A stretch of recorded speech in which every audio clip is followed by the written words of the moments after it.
There are moments in life when the very people you expect to protect you turn out to be the ones who break you the most.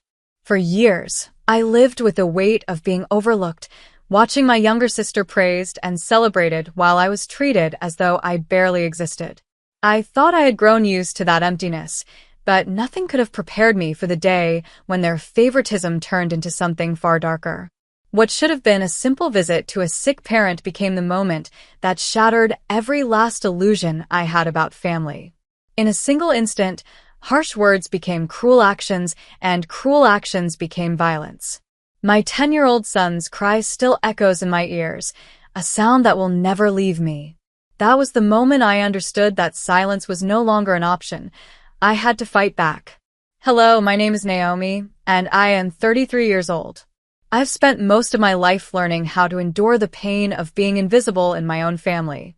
From the outside, we may have looked like an ordinary household in Dallas, Texas, a father who worked steadily, a mother who kept the home together, and 2 daughters. But inside, everything was unbalanced. From the day my sister Brooke was born, it was clear that she was the golden child, the one who could do no wrong. And me? I was the shadow, tolerated but never cherished. Growing up, I remember birthdays where Brooke would be showered with gifts and attention, while my own were reduced to a cake and a polite nod. When I worked hard in school, earning certificates or praise from teachers, my parents would glance at them briefly and then return to celebrating Brooke's smallest accomplishments. If she painted a picture, it was framed and hung proudly.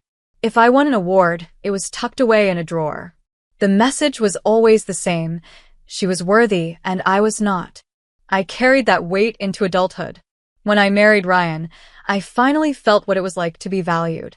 He saw me, truly saw me, in ways my family never had. With him, I built a home full of laughter and love. Our son, Aiden, became the light of my life. At 10 years old, he was full of energy, kindness, and curiosity. Every smile he gave me reminded me that I could create something different, a family built on love, not favoritism. Ryan's parents, Helen and Arthur, also treated me with the respect I had longed for all my life. With them, I found the warmth of acceptance that had always been missing from my own parents. Still, I never fully cut ties with my family. A part of me, stubborn and hopeful, believed things might change. Maybe my parents would finally see me for who I was, not just who I wasn't. Maybe Brooke would grow out of being the golden child and learn to see me as an equal. Each visit, each phone call, carried that hope. And each time, I walked away disappointed. But hope is powerful. It keeps you returning to places that hurt you, believing that one day the story might be different. I didn't know it then, but my hope would soon collide with reality in a way I could never ignore again.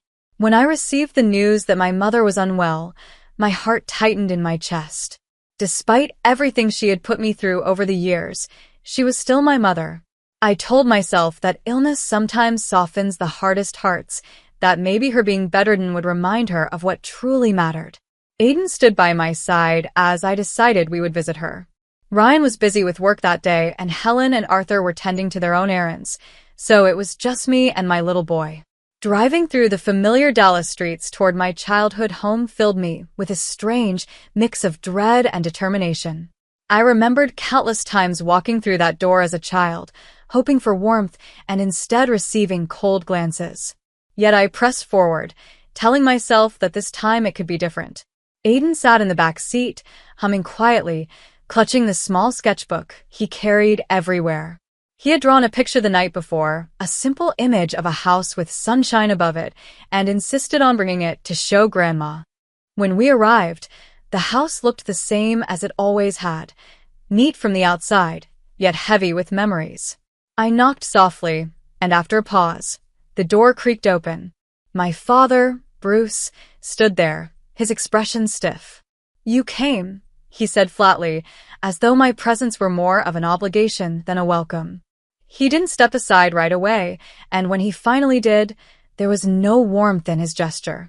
Inside, the air was heavy with the scent of medicine. I walked to my mother's room, holding Aiden's hand. Denise lay propped up on pillows, pale but still sharp-eyed. I forced a smile and said, "I came to see how you're feeling." Her response was a cold shrug. "You didn't need to trouble yourself," she muttered, her voice thin but laced with the same dismissiveness I remembered from my childhood. Aiden stepped forward shyly, holding out his drawing. "I made this for you, Grandma," he said with a small smile. Denise glanced at it and placed it on the side table without a word. My heart sank at the sight. I had told myself not to expect much, but watching her dismiss my son the way she had always dismissed me cut deeper than I expected.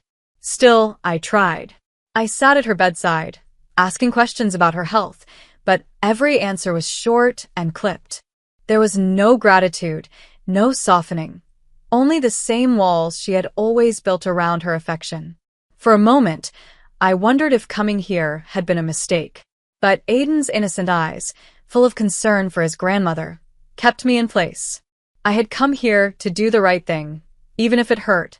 The room was quiet, almost too quiet, except for the faint ticking of the clock on the wall and the occasional cough from my mother. I sat on the edge of a chair near her bed, trying to start some kind of meaningful conversation, but every word I offered was brushed aside as if my presence annoyed her more than it comforted her. Aiden stood close to me, looking around the room with his usual curiosity. He wasn't restless, just observant, taking in the framed photos, the neat arrangement of pill bottles on the side table, and the folded blankets at the foot of the bed. When he shifted closer to the table, I noticed, but I didn't think much of it. He was only looking.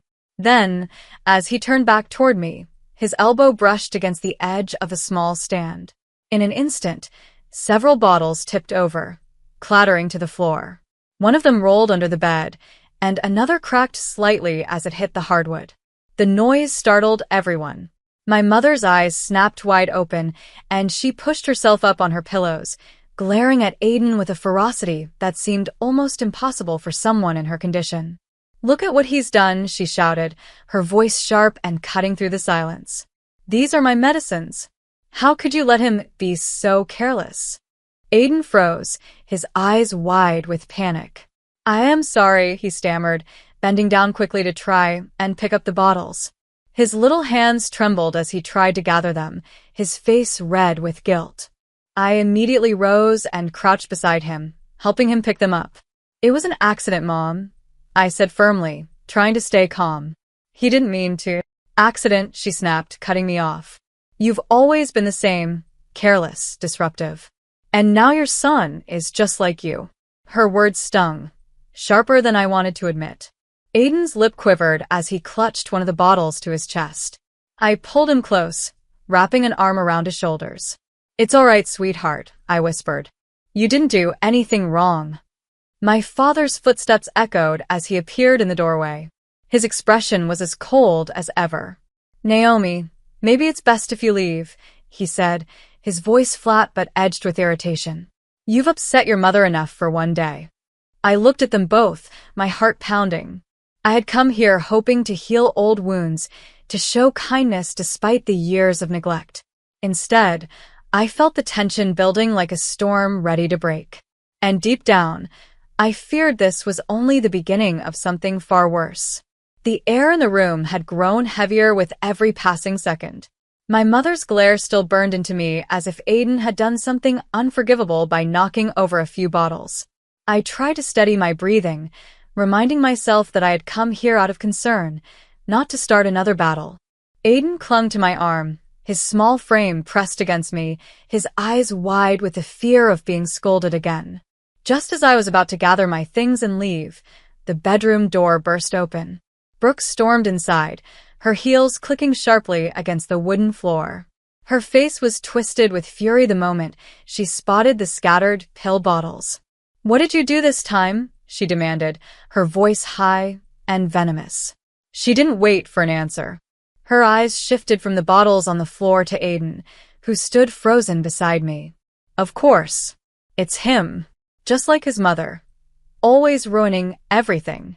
"Brooke, stop," I said firmly, trying to keep my tone level. "It was an accident. He's just a child." But Brooke wasn't listening. Her anger was a storm, and it had found its target. She glanced toward the wall where a large framed photograph hung, an old family portrait of our parents taken years ago, encased in a glass frame nearly 1.5 feet wide. In a blur, she yanked it from its hook, the nails squealing as they tore from the plaster. "Brooke, don't you dare!" I cried, stepping forward instinctively. Her hands tightened around the frame, gripping it with both fists. The glass caught the light as she raised it high, her voice trembling with rage. "You and your bread don't belong here. You've always been a mistake." Before I could reach her, she swung the frame downward with terrifying force. The glass side struck Aiden's head, and the sharp crack of shattering glass filled the room. The frame splintered in her hands as shards scattered across the floor. Aiden screamed, clutching his head as blood began to trickle down his temple. His knees buckled, and he collapsed into my arms, his small body trembling in shock and pain. The sight of crimson against his pale skin froze me for a second, then unleashed something inside me that had been buried for years. "You could have killed him," I shrieked, pulling him tightly against my chest. My hands trembled as I pressed against his wound, desperate to stop the bleeding. His sobs tore at me, each cry more heartbreaking than the last. Brooke stood over us, chest heaving, pieces of glass still clinging to the frame she held. Her expression was not of remorse, but of twisted satisfaction, as though she had finally proven her dominance. "Maybe now you'll learn to stay out of this house," she spat. I looked up at her, my vision blurred with tears, my voice breaking. "You are a monster, Brooke. A monster." Behind her, my mother's voice rang out, cold and unyielding even in the face of the horror unfolding. "Naomi, you should never have come here. You only bring trouble." The words cut deeper than I could have imagined. My son was bleeding in my arms, hurt by my own sister, and yet my mother's only response was blame. Rage surged through me, but fear was stronger. I knew if I stayed another second, things could spiral into something even worse. Gathering every ounce of strength, I scooped Aiden into my arms, his tears soaking into my shoulder. His small hands clutched at my blouse as he whimpered, "Mom, it hurts." "I know, baby. I've got you. I won't let anything happen to you," I whispered, my voice trembling but steady enough for him to hear. With glass crunching under my shoes, I turned toward the door. Brooke sneered but didn't stop me, as if she believed her cruelty had already won. My father's shadow appeared in the hallway, his face unreadable as he watched me struggle with my injured child. At that moment, I didn't care about their stares, their hatred, or the years of favoritism that had led us to this. All that mattered was Aiden's safety. My heart pounded as I carried him out of that toxic room, each step a vow that I would never allow them to harm him again. But as I reached the front door, my father's voice followed me, low and threatening. "If you call the police, Naomi," he said coldly, "you'll regret it." "We'll make sure of it." The weight of his words clung to me like a shadow, but I held my son closer, pressing my cheek against his hair. The fear was real, but so was my resolve. This time, I wasn't going to be silent. As I stood in the doorway clutching Aiden, my father's words landed like a strike to the chest. His voice was steady, almost casual, but every syllable carried menace. "If you even think about calling the police, Naomi," he said, his eyes cold and unblinking, "you'll regret it. We'll make sure you regret it." For a moment, the world seemed to blur around me. My son was whimpering against my shoulder, his tears hot on my skin, and all I could hear was the echo of that threat reverberating in my head. It was the same tone I had grown up with, Bruce's way of keeping me small, keeping me silent. But this time, I felt something shift inside me. I wasn't a powerless child anymore. I was a mother, and my child had been attacked. Fear burned in my chest, but beneath it was a rising fire of defiance. I met his stare, holding his gaze even as my knees trembled. "You can threaten me all you want," I said, my voice low and shaking but resolute. "But nothing in this world will stop me from protecting my son." Bruce stepped closer, his shadow falling over us. "You think the police will believe you over your own family? Over us?" His lips twisted into a bitter smile. "You've always been the problem, Naomi. Don't make it worse for yourself." Every word felt like poison, designed to push me back into silence, to erase my voice the way he always had. But Aiden's soft sobs reminded me what was at stake. I turned away without another word, tightening my hold on him. Their house no longer had any power over me. The cool night air outside felt like a release, though my heart was still pounding. My hands shook as I buckled Aiden into the car, his small body trembling as he whispered, "Mom, am I in trouble?" I stroked his hair gently, trying to steady both of us. No, sweetheart. You didn't do anything wrong. We're going to get you help, and I promise, I won't let anyone hurt you again. As I slid into the driver's seat, my phone buzzed with a message from Ryan asking when I would be home. My throat tightened as I typed back with trembling fingers. "I'm taking Aiden to the hospital. Something happened. Please come." I started the engine, my father's voice still echoing in my head. But with every mile I drove away from that house, his power over me weakened. His threat had been meant to silence me. Instead, it had solidified my decision. This time, I wasn't going to hide the truth. The drive to the hospital felt like an eternity, though in truth it was only a matter of minutes. Every red light, every bump in the road made Aiden whimper in pain, and each sound tore deeper into me. I kept one hand on the steering wheel and the other gently resting on his leg, murmuring reassurances as tears blurred my vision. "We're almost there, baby. Just hold on a little longer." His small hands gripped a tissue against the side of his head where the glass had cut him, and I could already see blood soaking through. When we finally reached the emergency room in Dallas, I pulled up to the entrance and rushed inside, shouting for help. Nurses and orderlies immediately sprang into action, wheeling a gurney toward us. Aiden was lifted gently from my arms, his wide, frightened eyes searching for me as they began to wheel him away. "Mom," he cried, his voice breaking. "I'm right here." I ran alongside the gurney until they stopped me at the double doors.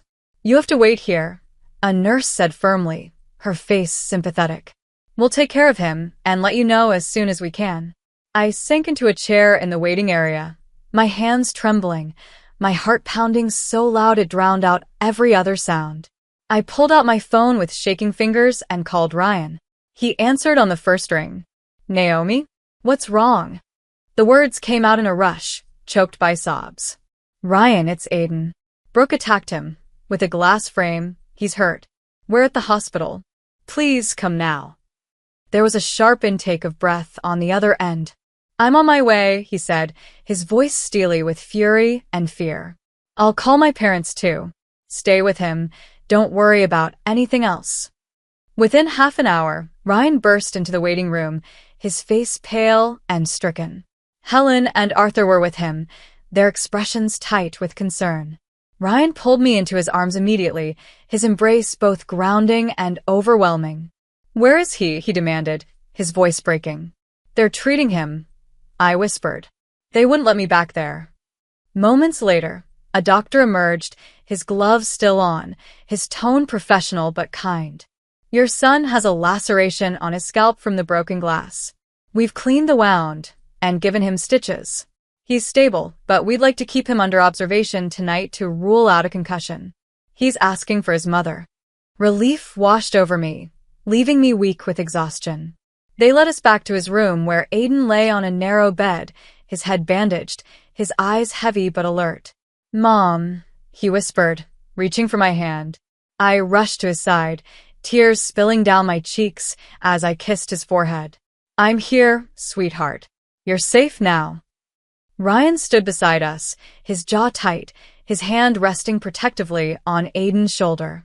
"This ends tonight," he said quietly but firmly, his eyes locked on mine. Helen and Arthur nodded, their faces resolute. The doctor handed me a folder containing the official medical report. "You'll need this if you plan to involve the authorities," he explained. I clutched it to my chest, the weight of it both terrifying and empowering. For years, I had stayed silent in the face of cruelty. But as I held my son's hand in that hospital room, surrounded by the family who truly stood by me, I knew silence was no longer an option. Brooke's violence, my father's threats, they had crossed a line that could never be forgiven. It was time to take this pain and turn it into justice. The morning light crept slowly through the blinds of the hospital room, but it brought no peace with it.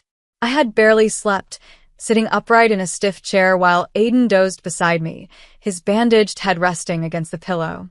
Every so often he stirred, letting out a small whimper that tore through me like glass all over again. Ryan had sat with us all night, his hand clasped around mine, his expression locked in the kind of controlled fury I had only seen a few times before. When dawn finally broke, he turned to me, his voice low but firm. "Naomi, it's time. We can't just treat his wounds and pretend this didn't happen. We need to go to the police." I knew he was right.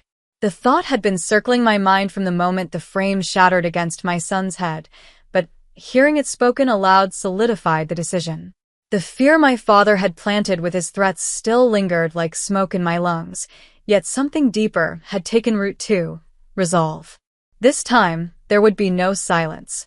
Helen and Arthur arrived not long after, carrying a thermos of coffee and looks of quiet determination. Helen leaned over Aiden's bed, smoothing his hair back gently, her eyes soft with grandmotherly love. "We'll stand with you," she said, her voice steady. Arthur nodded in agreement. "Whatever it takes." For the first time since the nightmare began, I felt like I wasn't walking into battle alone.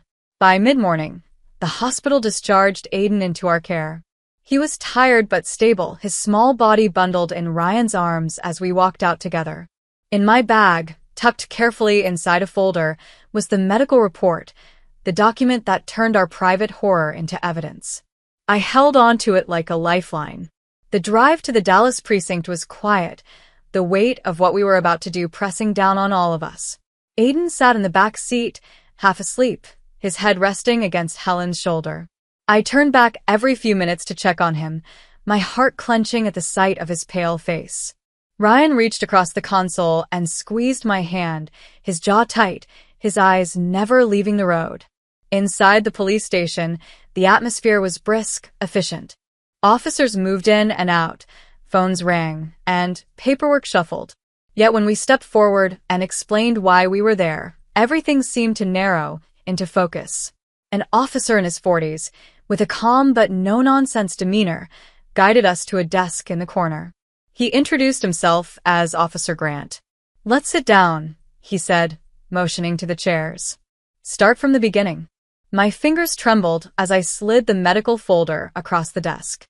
The sight of those crisp pages, stamped and signed by the hospital, gave me courage. Still, when I opened my mouth to explain, my throat caught. The images replayed, Brooke's face twisted with rage, the glass shattering, Aiden's scream. I forced the words out anyway, piece by piece.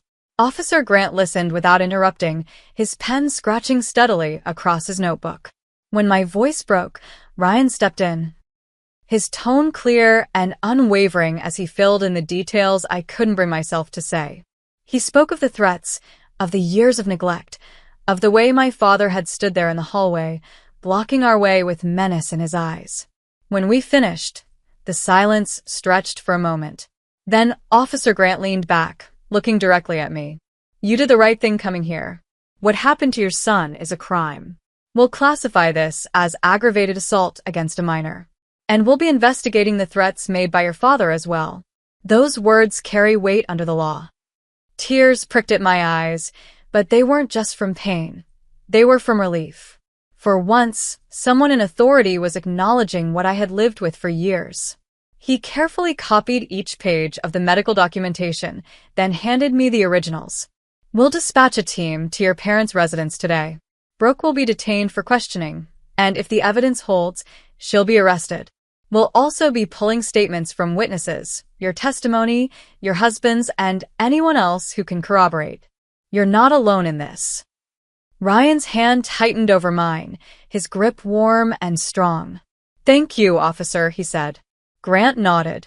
"We'll also notify Child Protective Services. That's standard in cases where a child is assaulted. But from what I see, you've already done everything right, getting him immediate medical care, documenting the injuries, and reporting promptly. CPS will follow up, but they'll see that your son is safe with you." As we stood to leave, I felt lighter and heavier all at once. Lighter because the wheels of justice were finally in motion.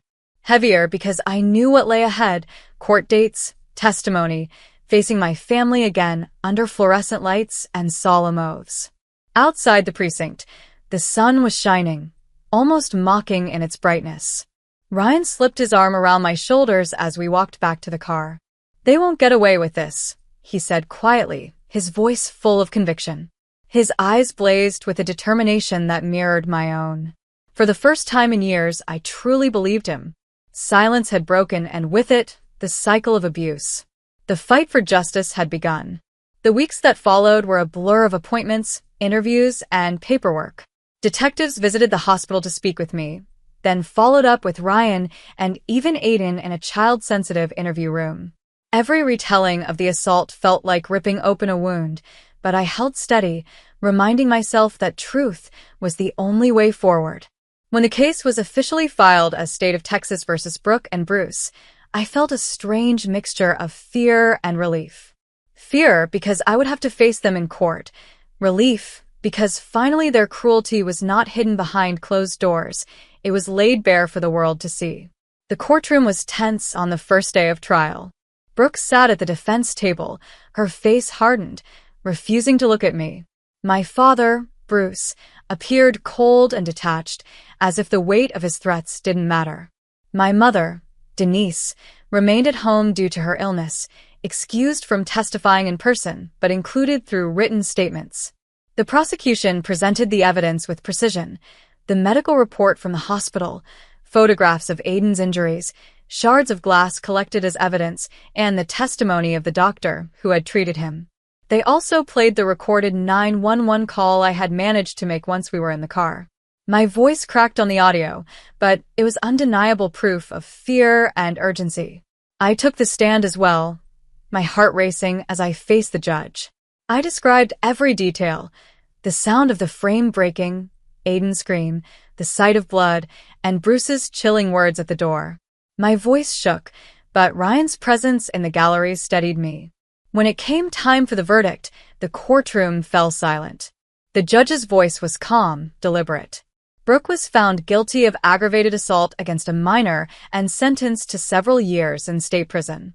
Bruce was found guilty of intimidation and obstruction, receiving probation, mandatory anger management classes, and strict no-contact orders.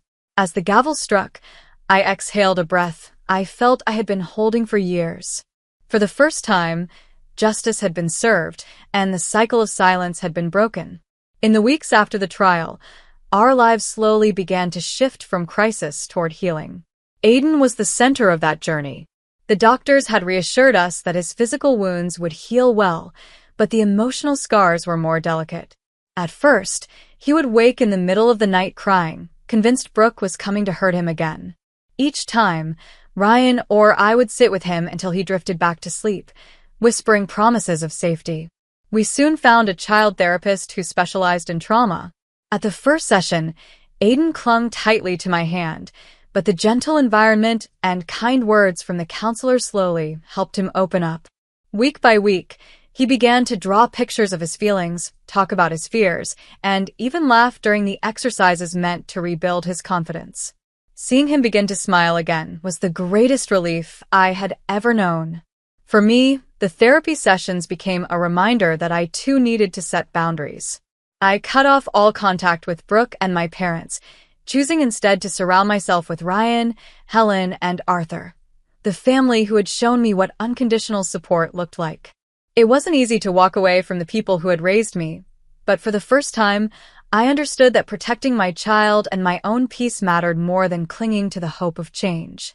Life began to feel lighter. We had survived something unthinkable, and though the scars remained, they no longer defined us. With Ryan by my side and Aiden slowly healing, I felt ready to turn the page and begin a new chapter.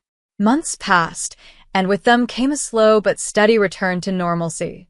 The seasons in Dallas shifted, and with every change, I noticed Aiden growing stronger, his laughter louder, his shoulders lighter, his smile more frequent. Therapy continued to help, and the nightmares that once gripped him in the dark of night came less often. Each day felt like a step further away from the violence that had scarred us, and closer to a life filled with safety and love. When his 11th birthday approached, Ryan and I wanted to make it more than just a celebration. We wanted it to be a symbol of survival, a marker of how far Aiden had come. Helen and Arthur offered to host the party at their home, a place that had always felt warm and welcoming. Together, we planned something small but meaningful: balloons, a homemade cake, a handful of close friends from school, and plenty of laughter. On the day of the party, Aiden's eyes lit up as he walked into the decorated room. For a moment, I caught my breath. It was the same boy who had once sat trembling in a hospital bed, now running around with friends. His bandaged had only a memory. Ryan placed his hand on my shoulder, his voice low. "Look at him, Naomi. He's free again." As the candles were lit and everyone began to sing, Aiden closed his eyes tightly and made his wish.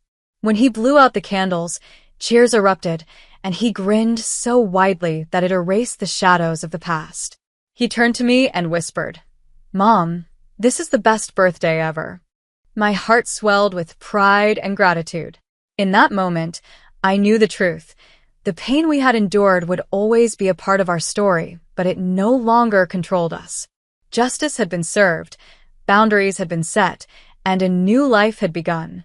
We had built a family grounded not in favoritism or cruelty, but in love and resilience. As I watched Aiden open his presents, surrounded by people who cherished him, I felt a sense of closure. The chapter of silence and abuse had ended. Ahead of us lay hope, freedom, and the promise that my son would grow up knowing he was never invisible. He was valued, he was loved, and he was safe. If there is one truth my story has carved into me, it is this: silence only protects those who do harm. For years, I stayed quiet, convincing myself that enduring cruelty was easier than fighting it. I believed that if I tried hard enough, if I loved enough, forgave enough, or simply kept showing up, my family would one day see me. But the night my son was struck, bleeding in my arms because of my sister's rage and my father's intimidation, I understood something I should have known long ago. Love without respect is not love at all. My message is simple: never allow anyone, no matter who they are, to convince you that you are powerless. Family is not defined by blood alone. Family is the people who stand with you, who protect you when you are vulnerable, who celebrate your smallest victories and hold you through your worst defeats. Sometimes those people are not the ones who raised you, but the ones you choose along the way. To every parent, I say this: protect your children fiercely. They are watching, learning, and absorbing every moment. When Aiden saw me refuse to bow to fear, when he saw me walk into that police station with my head held high, I taught him something more important than any lesson from a book. I taught him that he matters, that his safety and dignity are worth fighting for. To anyone living in silence, weighed down by favoritism, neglect, or abuse, you do not have to stay there. The moment you decide to speak, to step out, to protect yourself or your child, is the moment the cycle begins to break. It won't be easy, and it won't be without pain, but freedom rarely comes without courage. My past is scarred, yes, but my future is stronger. I no longer chase approval from people who never wanted to give it. Instead, I pour my energy into the family that chooses me every single day: Ryan, Helen, Arthur, and most of all, Aiden. Together, we've proven that the end of one chapter, no matter how dark, can be the beginning of a story filled with love, justice, and hope. Thank you for watching this story until the end. If it moved you, if it made you think, or if you want to hear more powerful stories about resilience, justice, and family, make sure to like this video, share it with others, and subscribe to the channel. Every story we tell is meant to inspire strength and hope, and your support helps bring more of them to life. Stay connected for the next chapter.